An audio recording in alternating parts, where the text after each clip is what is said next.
Once you leave the diner, you notice the sun a lot higher in the sky now. You briefly check your phone, and it's just turned noon. With a full stomach and lighter mood, you decide to walk off your meal by getting a general look around your surroundings. The city has several places of interest you might check out later. There's an arcade, theater community center, and other entertainment spots. You walk past a group of people holding bags and baskets full of fresh produce. One woman carefully balances a stunning bouquet of sunflowers in one arm and a bushel of roses in the other. You turn to find the general direction of where they came from. It looks like there might be something worth visiting. There are rows of stalls, lined up with all sorts of different handmade goods and produce being sold. From the looks of it, you stumbled into a bustling farmer's market. You decide to follow the crowd, walking down the road between the stalls. You can do it, honey. We just need a few more things and then we're good to go. More? I thought that was the last of it. You watch as a couple struggles to pull a handcart filled to the brim with fruits and vegetables. The one not pulling huffs, putting her hands on her hips and offers to take her partner's place. She only takes a couple of steps forward before coming to a complete stop, cheeks red and out of breath. Hey, watch out for the equipment. You jolt and quickly move out of the way as a new voice pops up in front of you. A quick sweep of your surroundings shows a single tripod standing at least an arm's length away. Perched on top of it is a sleek black digital camera that looks like it costs more than a month's worth of rent. He clears his throat and you turn on your heels, coming face to face with a man, bearing a menacing glare. The man shakes his head as if you knocked over the gear. Oh, is that it? I'm not that close to it, but you're getting close, and that's close enough. It's important. His arms are crossed tightly over his chest, tapping a foot impatiently. He looks like he's about to continue his scolding session with a vengeance. This guy screams trouble, and maybe even a possible street fight if things go south. You mumble an apology before quickly turning to leave. In your hurry, you actually bump into something this time with a loud crushing sound. Uh-oh. Crumbs sprinkle all over you and the floor. You look up to see a woman holding what used to be an intact box of cookies. She's also covered in cookie debris, staring blankly at the mess between you two. I'm sorry. Your apology is cut short when she heaves a heavy sigh and puts both hands up in front of her. It's fine. It was on a company card. It's fine. You can't even get a word in as she speed walks away, all the while murmuring something under her breath. That sure was something. You're left dumbfounded, covered in cookie crumbs. You take a moment to recollect yourself before starting to brush them off. Are you doing okay? That was a pretty messy accident. I've got a towel if you need it. Thanks. You look behind you, finding a man casually leaning over his easel with a clean towel in one of his hands. Did you see all of that? He gives you a bemused smile, gesturing for you to come over. Sure did. I'm pretty sure everyone that wasn't busy witnessed that. But let's get you out of the line of fire before another accident happens. This is very different from the first time that we met in the other demo. Interesting. He extends the towel towards you and you take it with a grateful nod. As you start to wipe away at the rest of the crumbs, he turns back to his easel. He starts scratching away with a black crayon on the sketch pad. You're not from around here, huh? Is it that obvious? Every local knows not to get distracted in the farmer's market. It's a war zone out here if you're not careful. Well, I think I've learned my lesson very clearly now. He chuckles at your dry tone and puts the crayon down. It might not have been the best experience, but I've got to thank you for being my newest muse. Oh, really? He picks up the sketch pad, turning it to show you. It's a messy but adorable portrait of you covered in crumbs. Thanks. The style reminds you of something you've seen before, but you can't put a name to it. This is so cute. I definitely don't look that adorable while I've got this mess on me, but thanks. Well, I wouldn't say that. Hello? He smiles sheepishly and tears off the sheet to hand to you. Here, I want you to have this. I hope it might cheer you up a bit after Well, after the cookie incident. He makes air quotes with his fingers at the last part, and a laugh bubbles up from you. Thanks. I'm glad I was some form of entertainment to the locals. You notice a small signature on the top right corner of the paper. It reads A. Mitchell in a similarly messy hand. What's the A stand for? It's Andrew, actually. Andrew Mitchell. Feel free to just call me Andrew, though. You could have started saying that sentence a second earlier. It's fine. Well, you're a great artist, Andrew. I'm Kit. Is this something you do for a living? His eyes widen at first, but he laughs it off softly and shakes his head. Nope. I'm glad you think I'm good enough to earn a living off of it, but I work over there. He points at a bookstore several shops down. I run Book Hook most of the time, but I like to take a break every once in a while. Oh. Actually, I'm out here trying to advertise the event happening at my shop tomorrow. What's it for? It's a promotion for the 25th anniversary of the official release of Trials of Tempest. I've got a new reprint coming into my shelves soon. I figured it'd be a good way to get people to stop by the shop. Now that he mentions it, his style is reminiscent of the original book cover art for the series.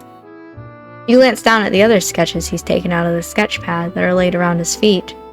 They all bear a similar look to them design-wise. He's clearly inspired by the art of Trials with its unique light hand strokes and crosshatch shading. His personal twist uses crayon, giving it a chalky outline to everything. I really like the series. Oh, no wonder why your art styles seem familiar. I read a lot from this series growing up. If I get the chance to, I'll try to stop by and take a look around. Andrew blinks owlishly at your response. He glances down at his easel, brushing his hands over his lap. He takes a moment to collect himself before turning to fish a flyer out of the tote bag by the foot of his easel. That'd be great, honestly. Thanks for offering to visit. If you want to chat again, you can walk right in or call the store. The address and the numbers on the flyer. And then something exploded, holy shit. Oh, fireworks? Maybe. A loud bang of what sounds like fireworks startles you both. You turn your head to where the sound came from and notice a large crowd gathering around something nearby. Looks like the afternoon show's about to get started. Do you know what it's about? The local theater company, Real Dramatics, hosts an annual fundraiser talent show every summer. You don't have to be in the company to participate, by the way. Locals can sign up and give it a go. I'd volunteer, but I don't think anyone wants to watch a guy paint for over an hour. Trust me, the performances are something you don't want to miss.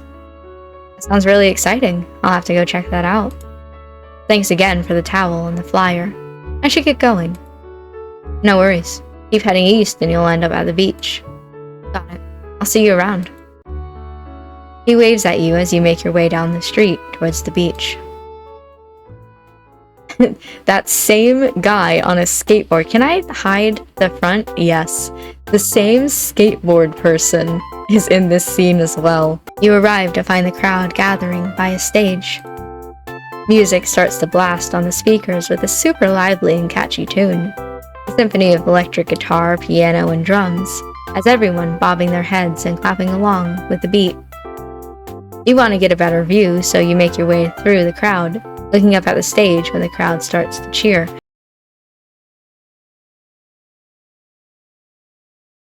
That's so... just... you can't go back? No! That's my favorite thing to do in visual novels. Is see what, one way is going to take me and then decide to go back and go the other way. Just for shits and giggles. That's so sad. He gives a big bow to you and then blows a kiss to the man. The man rolls his eyes as you wave goodbye. Kevin disappears into the crowd, leaving you two alone. Without Kevin's bubbly energy filling the space, you both fall into a comfortable silence. The next act is mesmerizing to watch as a team of acrobats flip and leap smoothly across the stage. It amazes me how flexible some people can be. And you can say that again. My bones creak every time I get up from my chair. He snorts, his shoulders slightly shaking from trying not to laugh out loud as you grin at him. You somehow end up making brief commentary here and there with him on the different performances. You don't even notice how fast time goes by until the last act finishes and you don't see the theater company's director. I do see the theater company's director on the stage. I've gone blind. He quickly introduces himself before thanking everyone for their attendance and donations. You clap along with everyone as the theater crew takes a bow. The director bids everyone a good night, signaling the end of the show. People begin dispersing and leaving the venue as the sun starts to set, tinting everything with a soft orange glow. The talent this year was even better than the last. What did you think of it as a newcomer? Oh God, I really want to say it was a new experience, but then I'm worried that it's gonna sound bad, mean, and I can't go back. That's so scary. Why would you not let me go back? Okay. It was great. No, let's go with it was a new experience. I've been to a couple of talent shows growing up, but this one definitely is something I've never seen before. I can jot this down as a great memory-making experience, that's for sure. If anything, I'm glad my car decided to break down in this city of all places. I think there's plenty of interesting things that will keep me busy here. His brows furrow and he offers a sympathetic smile. Oh. I'm sorry to hear about that. Where were you driving from? Oh wait, I'm sorry. Where are my manners? I've never even introduced myself properly this whole time. My name's Wyatt. I usually am on top of things like this, but I suppose I had a few very good distractions keeping my mind busy. Okay, and then he just went down and came back up. His lips pull into a flirtatious smile as he leans- Get the hell away from me! As he leans in closer. He extends a hand out to you, and you feel a bit flustered at the direct eye contact. Well. I'm a business manager first and foremost, but I do dabble here and there depending on my interests and whenever I have the time. You shake his hand, surprised at how soft and gentle his skin feels. Then again, everything about the man screams luxury, so you're not surprised he has a good skincare routine. He hands you a light beige business card embossed with thin gold borders and floral details. Oh. And I don't think I caught your name, I'm sorry. It's Kit. It's never too late for introductions, I think. It's nice to meet you, Wyatt. Likewise. Mr. Wyatt, there you are! You both look over to find a woman approaching with a big grin on her face. You instantly recognize her from Kevin's performance as one of the backup singers, Zoe. She bows in greeting, looking back up at Wyatt while practically bouncing with joy. Thank you so much for showing up today. We couldn't have done all of this without your help. We raised enough to meet several of our major funding goals. We're so grateful for you organizing this venue and everything else for us. This is so interesting, by the way, because in the original demo, I fucking hated Wyatt because he was mean to Chris, the waiter boy. I don't even remember what his issue was, but there was something... Oh, no, I remember why. It was because, I was working at the diner as the chef. Don't ask questions, okay? Just... it happened. And I fucked up his order, and he was yelling at Chris about it. And so I was like there to defend Chris, and I've hated this man ever since. It's so interesting that in this reworked demo, he's not a bad guy. I really wasn't expecting that from him. Like, we get a new side to him, and I can kind of understand people who actually like him. I don't know. I'm like, I don't trust this man because I've seen this man have a temper tantrum over eggs. But if this was your first experience with this game, meeting Wyatt in general, I could understand you liking him, you know? Also, the worst comment I've ever received on a video ever, just by the way, is somebody saying that me in real life looks a lot like Wyatt. Because again, the temper tantrum over eggs. I was like, don't you dare say that to me ever again. What the fuck? Anyway, he turns to Zoe with a small smile on his lips. Oh. There's no need to thank me. Valerie was the one that initiated this plan as a pet project. But still, we wouldn't have been able to fully afford all the equipment and everything without you two. I'd love to thank Miss Chantel too, but I can't find her. I'm sure she's around here somewhere. I sent her on a quick errand, but haven't heard back so far. His eyes widen, and he turns back to you. I'm sorry about that. We were in the middle of a conversation. Oh, no, it's okay. You seem to have a lot going on, so it's no problem. Oh, geez, I'm sorry for cutting into your conversation like that. It's alright, Zoe. I need to find Valerie anyway, so why don't we go together? It was a pleasure talking to you, Kit. I hope we can talk again sometime. Sure thing, it was nice meeting you. The two leave as Zoe continues to chat happily to a relatively quiet Wyatt. You look around, noticing several theater crew cleaning the venue.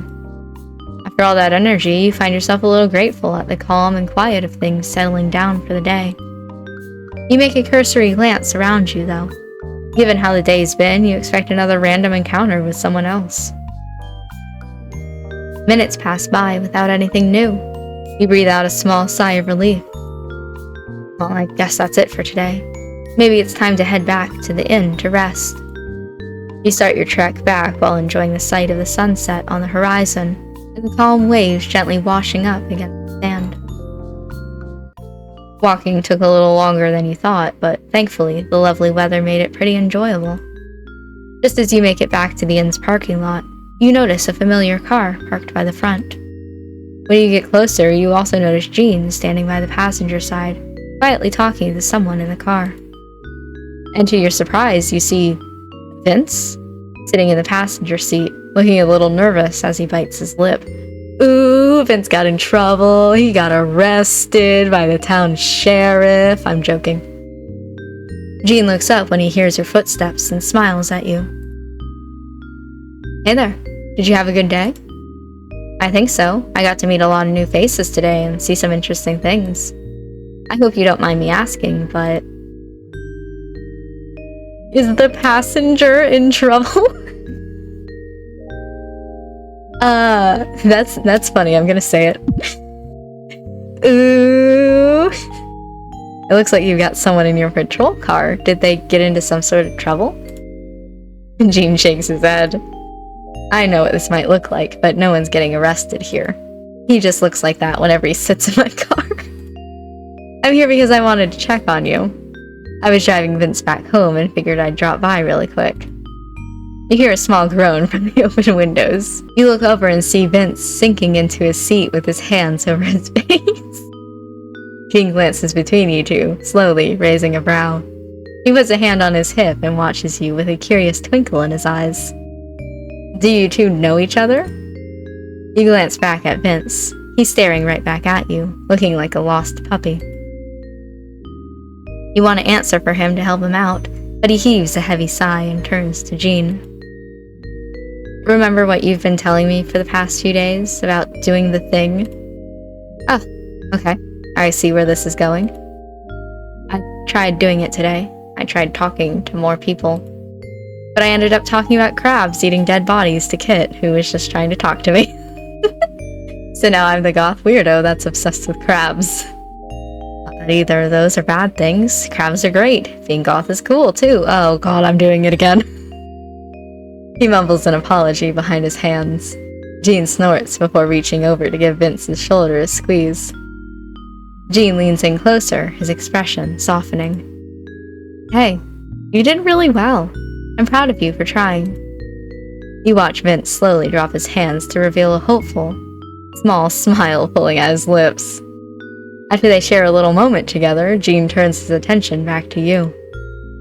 How are the car repairs going? Both Kai and I have been busy, so I didn't get the chance to ask him. It's going to take a while since we need to have at least a few days to even get the right parts for the car.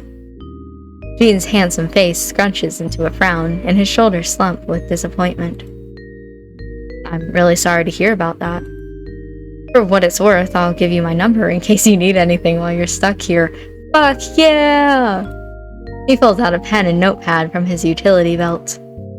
Do all sheriffs just hand this out to anyone? It's my personal work phone. And I think it's always good to have at least one contact to help when you're stranded in some random town. You don't have to if you don't want to, but I'd feel a bit better knowing you can contact me directly if you need to. Now that sounds kind of ominous. Should I be worried about anything going on in Brine Bay? Gene's eyes widen and he blinks in surprise at the question. He quickly shakes his head. No, it's a great town and fairly safe, I promise. I didn't mean to scare you like that, sorry. I just like to be careful. It never hurts to be vigilant, especially in my line of work. You nod as he tears the page and hands it to you. You glance down, reading his number scrawled on top with his name, Sheriff Gene Williams, right underneath. Actually, it doesn't have to be just me in your contacts. Fuck yeah! Vince has plenty of free time. If you ever need someone to hang out with, I think he'd be able to make it. Right, Vince? Gene turns to Vince, who rapidly looks between Gene and you like a deer caught in the headlights. He seems to consider it for a bit before he slowly nods. So should I give you my number, or do you give me yours? He pulls out his phone from his pocket but nearly drops it with shaky hands. He murmurs something under his breath, making sure he has a firm grip on it this time. His awkwardness is pretty adorable. You definitely wouldn't mind hanging out with him if given the chance. How about I text you instead? Ooh, baby's first text message. I'm baby, to be fair. Like, that could have been taken either way. I'm baby in this instance. He seems to prefer that idea as he quickly nods with a small, thankful smile. Gene grins at your little interaction and straightens his back, looking content with his work. He writes down Vince's number with the name Vince Matador on another page before handing it to you. Well, I won't take up any more of your time. I just wanted to check on you before heading home for peace of mind. Again, if you need anything, feel free to call me or text me. Or Vince. Good night. I'll keep that in mind, thanks. Good night to you too.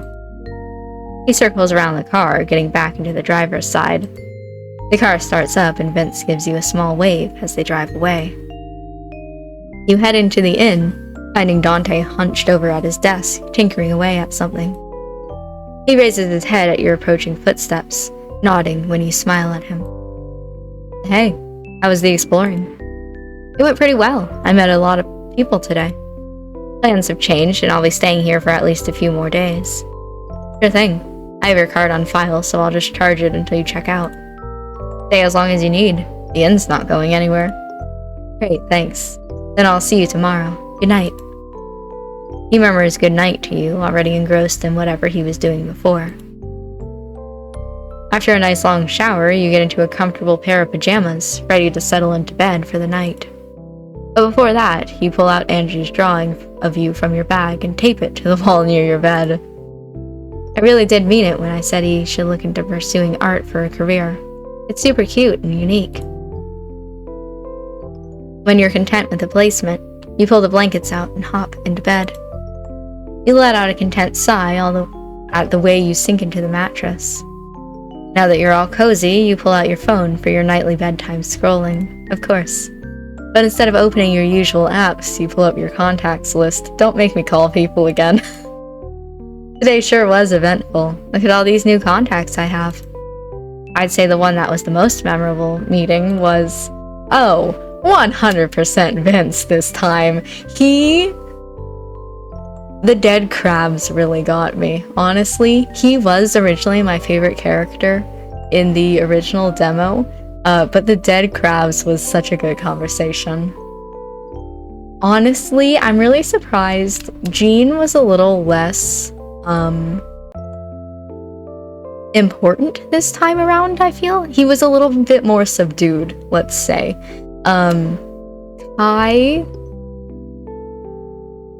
I feel like wasn't as flirtatious, and that makes me feel better about him.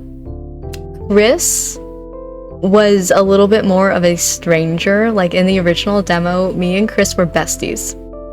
Like, I would fight a man for Chris. Andrew was really interesting this time around as well, because originally I was helping him and not him helping me. And then also, like, he was a little bit more standoffish meeting in the bookstore versus meeting outside and him drawing a picture of me. Kevin was interesting meeting a little bit more alone because originally you meet him like with Vince. You're actively talking with Vince when he pops up. And he was a little less wild, a little less like crazy and what's the word that I'm trying to think of here? Like confident, extroverted, I guess. And then Wyatt, like I said, really surprised me by not being an asshole this time around. Like, I could kind of understand people who really liked him in the original demo now.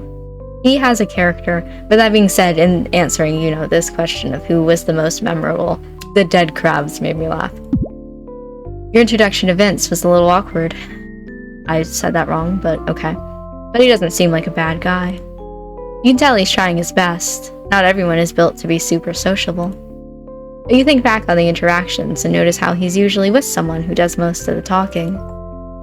Chris and Jean are looking out for him while initiating things. I wonder if that helps him, or not in the long run. I'm a little worried they might be trying to hold his hand a little too much. You can definitely see that spark of confidence in Vince when he was excitedly explaining the diet of crabs. It was weird, sure, but also charming. It's clear that Vince can initiate things on his own. Hopefully he can explore that on his own at some point. You think back to how Jean and Vince interacted outside of the inn. Their relationship definitely feels a little bit different. You think it's...